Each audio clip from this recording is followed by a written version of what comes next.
تقریر روزہ کی اقلیت ناظمین پروین بنت اشرف علی سیریل نمبر 10.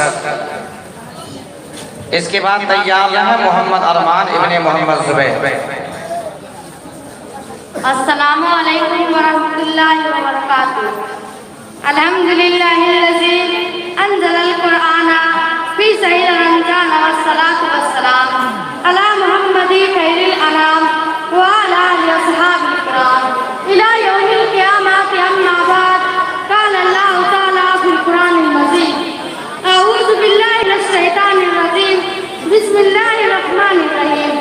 یا ایھا الذین آمنوا کتب علیکم الصیام کما کتب علی الذین من قبلکم لعلکم تتقون. جناب صدر محترم نسیم میری ماں اور بہنوں، ابھی میں نے اپنی کتاب و ثواب کی حکایت تلاوت کی ہے جس کا ترجمہ یہ ہے کہ اے ایمان والو، تم پر روزے فرض کیے گئے جیسا کہ تم سے پہلے امتوں پہ فرض کیے گئے تاکہ تم متقی بن جاؤ. اسلام کی بنیاد ایمان، نماز کے بعد روزے کا بنتا ہے. رمضان کے پورے ماہ روزے مسلمانوں پر فرض کیے گئے ہیں. جو شخص رمضان کا ایک روزہ بھی چھوڑ دے وہ بہت بڑا گنہگار ہے.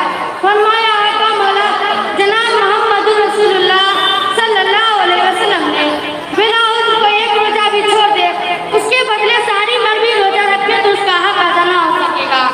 روزہ ایک ایسی عبادت ہے جو صرف اسلامی میں فرض نہیں ہے بلکہ دنیا میں جتنے مذہب ہوتے ہیں یہ ہے سب میں کسی نہ کسی شکل کا باوجود ہے.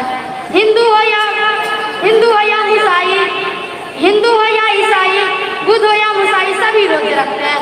محترم بزرگوں، پردہ نصیب میری ماں اور بہنوں، توریت انجیل کی صفت میں گواہ ہے کہ تاریخ تورات بتاتے ہیں کہ روزہ ایک ایسی عبادت ہے جو ہر دور میں ادا کی گئی ہے.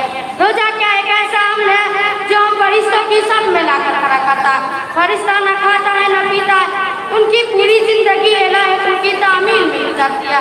واقعہ یہ کہ رمضان کا مہینہ ہے، تربیت کا مہینہ ہے. آپ کا جی چاہا کہ اکثر ان پر سے انداز مگر بتایا